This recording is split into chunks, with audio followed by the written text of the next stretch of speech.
Oh, hello, pet parents of Regina, or wherever you might be tuning in from. We are coming to you live on Furry Friday. Hello, Moon and Back Pet Boutique, Madison Reed. We've got you both. Now, we've got Instagram and Facebook again, so if you guys see us looking back and forth, hello. And hi, buddies. Pets, stop. Yes, I can't read. It's too small. Oh, I'm so sorry, you guys. I'm just going to say hi to everybody. As I see people coming in, we're going to say hi. We have got a fantastic Furry Friday for you guys today. We are going to be talking about tricks of the bag.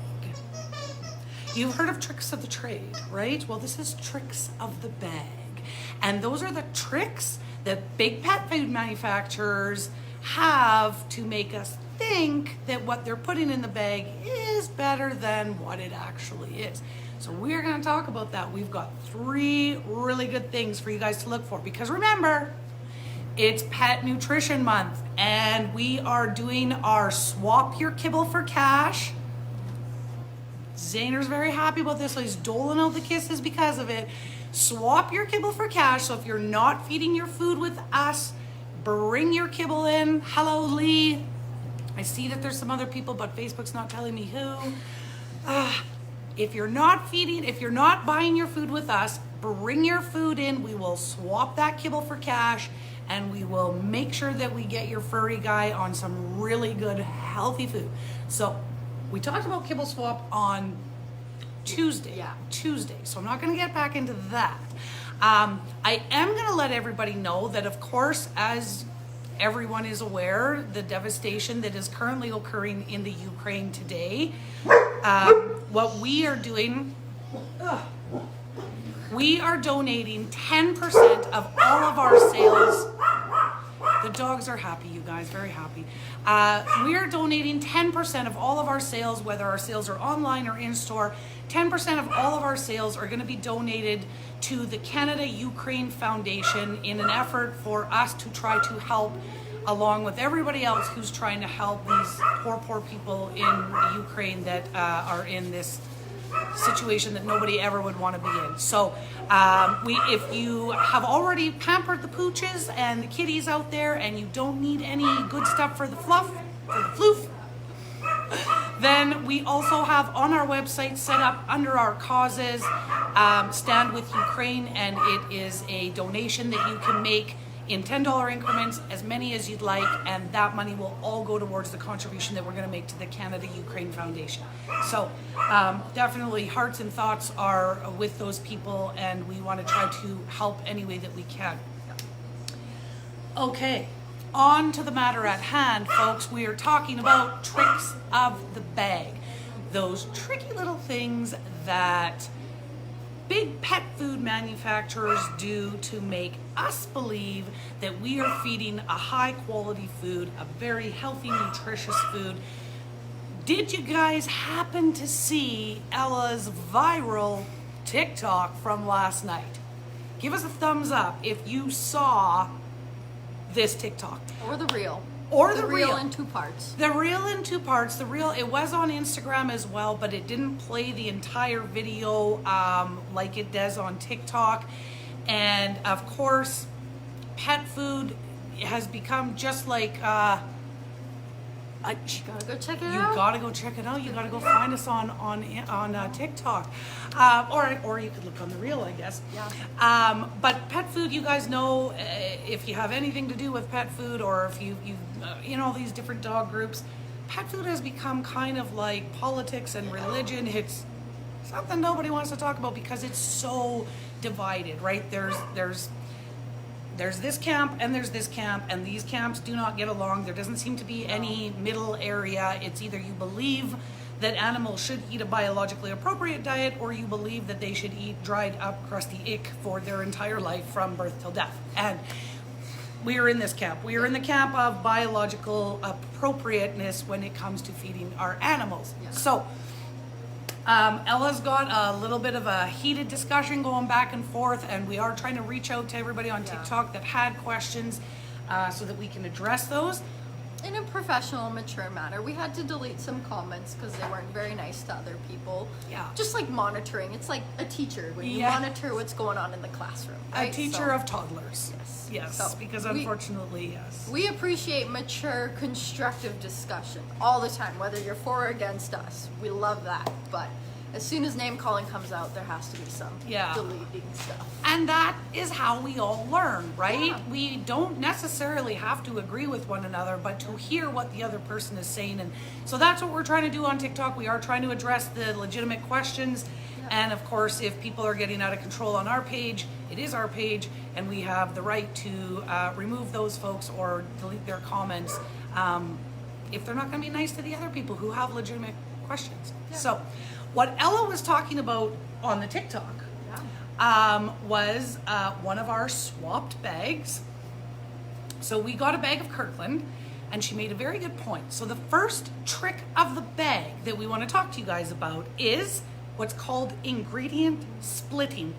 So we've got some demos to demonstrate this so that it makes more sense. So do you want me to hold the first couple? Yeah, sure. Okay. I'll hold these guys. Okay. So, Are this going to be left to right? yeah, we're going to have to go this way, right? Is that the... Yeah. Yeah. Okay. So, in this particular bag of food, the first ingredient was lamb at 8%. We're making up these numbers for easy figures, by the way. Just so that it makes sense to everybody, so that we're not going down into the decimal points. Yes. So lamb at 8%, lamb meal at 6%. You guys remember what meal is? It's just powdered meat. And then We've got, I think it went in this order. Yeah, whole grain rice at 5%. Then we had white rice at 5%. And then after that guy, we had rice bran at 5%. okay. So this is a little tricky trick that the manufacturers like to do because look, the meat looks like it's the first ingredient. Ooh, This is good. I love these props. right? Except for I can't hold on to them. Meat looks like it's the first ingredient. Look at the percentages: 8% lamb, 6% meal, 5 for 3 different types of rice. But what that is, oh, now we have to switch. Yeah, now we gotta switch. There we go. So essentially, if we add up all those 5% of the rice, it creates 15%. There we go. Yes. 15% rice. And So- 8% lamb and 6% meal. Yeah, so this is a little trick they do. Instead of saying, oh, our first ingredient is rice, because that doesn't look very good, they split it into 3 or 5 different parts so that it appears that it's further down the list than what it really was if they were to label it correctly. So Because, and how this works, you guys, is, as you know, if you've been with us for any length of time, the way that ingredients have to be listed on the back of a bag is in order of size, from largest to smallest. So when they break up their 15% of rice into 5s, because they said, well, there's brown rice and there's white rice and there's some rice bran, which is all rice. If we put that all together, it comes out at 15%, and then we're left with lamb being our second ingredient, meal being our third ingredient, instead of lamb being the first, meal being the second, and then our 3 categories of rice. yeah. Okay, so that is the first trick of the bag. Yeah, so watch out if you notice this even with different proteins. If you see like 5 different types of peas, that's ingredient splitting as well. They're trying to hide something there. Peas So- are peas, you guys. Whether it's pea flour, pea starch, peas are Pea peas. protein. Pea protein. See that They a lot. call it a bunch of different things, but all they're doing is what's called ingredient splitting. You guys might remember last March in Pet Nutrition Month where we had Dr. Ryan Yamka join us for our Facebook Live where we did Ask Any Question. They are 100% crooked. Yep, I Yep. know, that's true. You're right, Lee. But you might remember when we talked with Dr. Ryan Yamka, and we talk with Dr. Ryan Yamka regularly because he is an amazing resource. He used to work for Hill Science and Blue Buffalo, and he was their head formulator. He was the guy that made these foods. So it's not like we're just a bunch of conspiracy theorists over here at House of Paws. We're talking to the guys that made this food, and we're getting the information from him. So this is another trick of the bag that Dr. Ryan Yamka spoke about last year, if you guys remember. You've got to take these ones. Okay, so we have got a formulated food out there from, let's say, Hills. Great Intel House of Paws P, the best in the city. Thank you. Otis approved. We love Otis. We love Otis. Oh, okay. Sorry, you guys. I thought, like, you just keep seeing me coming. Right. Okay.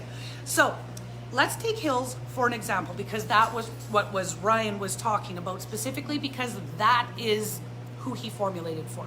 So we have Formula A, and it is formulated to address skin and coat, let's say.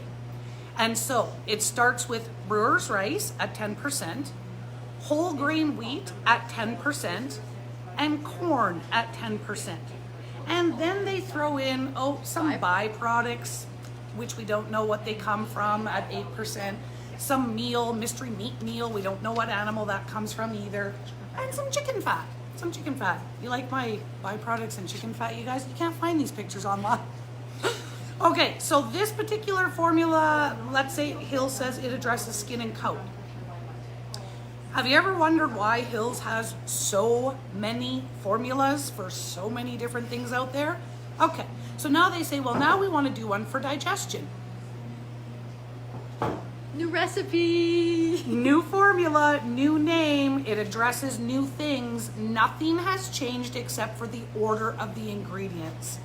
And now they want another recipe to address kidney. Yeah. Nothing else has changed. The only thing, because these three ingredients, corn, rice, and wheat, are all 10%, all they're doing is changing the order on the bag. So, nothing wrong with being a conspiracy theorist, just making people aware. That's right. So, this is very common, and again, we talked about this with Ryan last March, and he specifically talked about this whole thing. Brewer's rice 10%, corn is 10%, whole grain wheat is 10%. To make a new formula, all they do is change the order on the bag to say now corn is first. Oh, we need a new formula, now wheat is first. Nothing has changed, you guys. All the other ingredients have stayed exactly the same. But you're gonna pay more because this food addresses this issue and that food addresses that issue. Same food. Exact same food, just written out in a different order on the back of the bag. That's the difference. Honestly, makes for easy processing. You make the same food and just plunk it into different bags. That's all you gotta do is print a different bag. Yep. Okay, that is trick of the bag number 2. Trick of the bag number 3, we don't have props for this one, but what we want to talk about, and this is kind of a sore point for a lot of folks.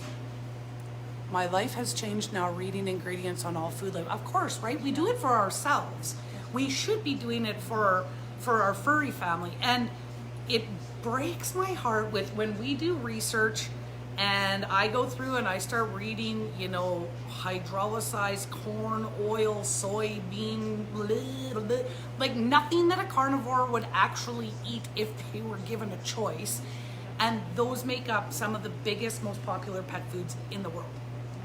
Anyways, before I get on my soapbox, as I often do, the third thing, again, a little bit of a sore point, if you know kind of how deceptive the pet food industry can be, you know that this one is a bee in our bonnets.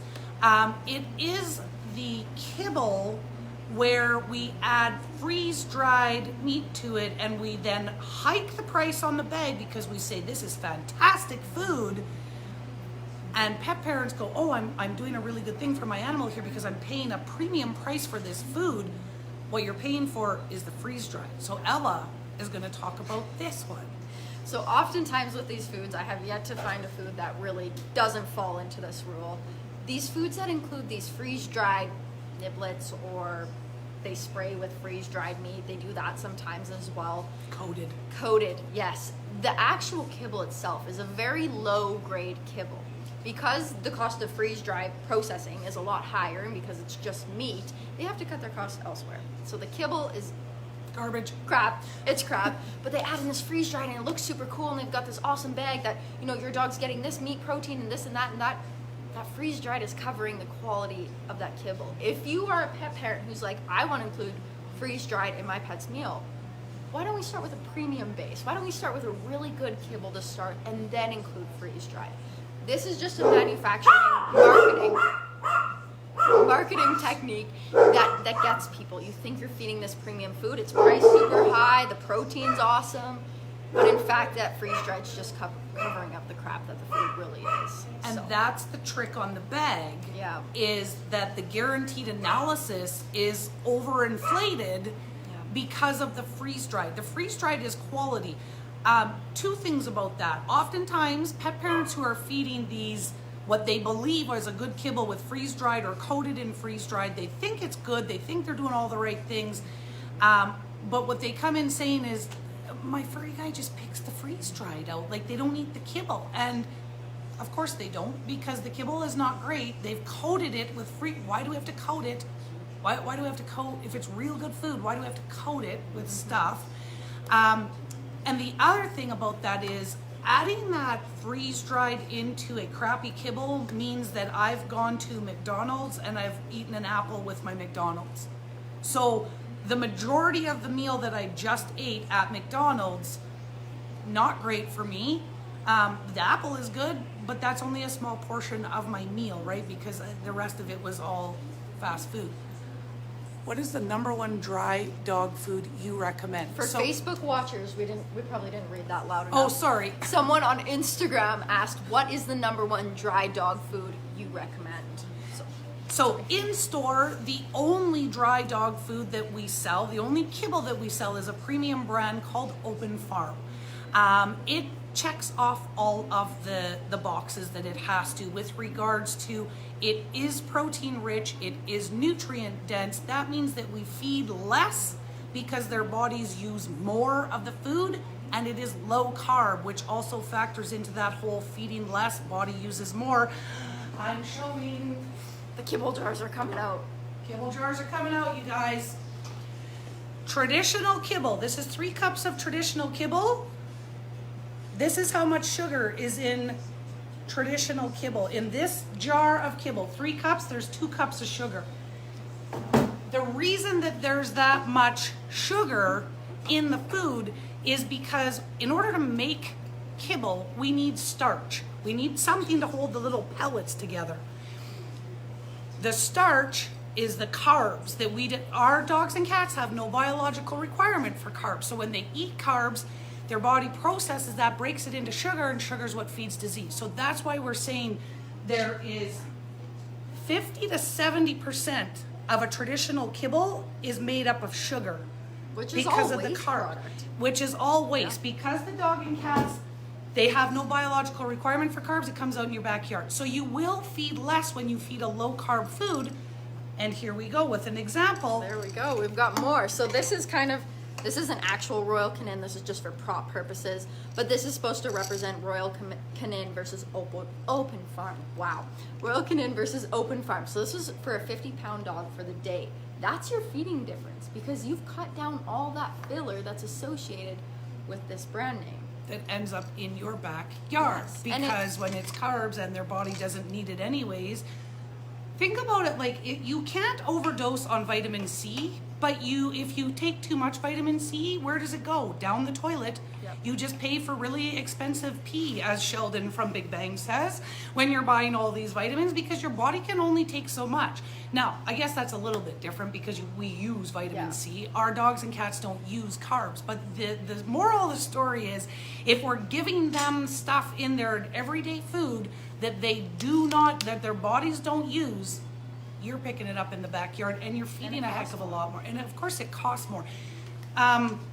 We just had a post out this past week that talked about, we're asking why are premium foods so expensive, where the question should be, why are traditional dry foods so cheap? And we cannot do an apple to apple comparison by looking at the price of the bag. Because if a 20-pound bag of traditional food lasts me 10 days because I have to feed 4 cups, but a 20-pound bag of open farm lasts me 20 days because I'm feeding 2 cups. The price evens out, right? Right? Yeah. What you have to do in order to figure out exactly what we're charging or exactly what you're paying to feed your animal is you've got to figure out cost per calorie. Yeah. That is the truest way that you can actually determine which bag costs you more or less to feed. Yeah.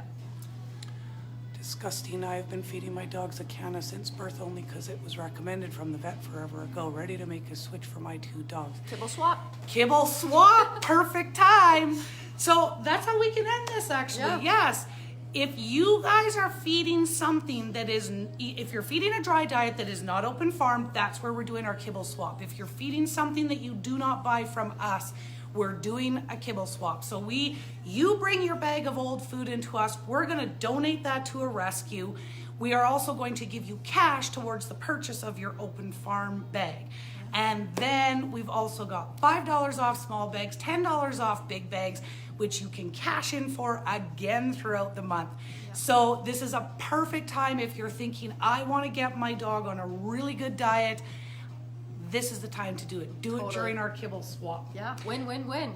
Win, win, win, you guys. Money for you. And if you are already feeding your furry family with us, but you want to encourage your friends and family to do the same because you've seen the difference in your animal, we've got swap and share cards, you guys. So just come on in. We're going to give you those swap and share. And for every one of those cards that your friends and family bring back, you're getting a $10 swap cash. Free cash money. Swap, free money, yes. Unlimited. Thanks for this video, ladies. Have a great snow day. Yes, you too, right? Ay, the snow. I'm done with it. Anyways, March. you guys, right? It's March. Okay, we are here till 6 o'clock. We are, all 10% of all sales today are going to the Ukraine. We've got our swap and share, swap your kibble for cash. We have shared with you 3 tricks of the bag. We are always here if you have questions, comments, concerns. We're here till 6 o'clock tonight, 11 till 6 tomorrow, closed on Sunday, back on Monday. So thank you for spending some time with us today, and we look forward to seeing you either in store or online. Thank you. Bye. Bye-bye.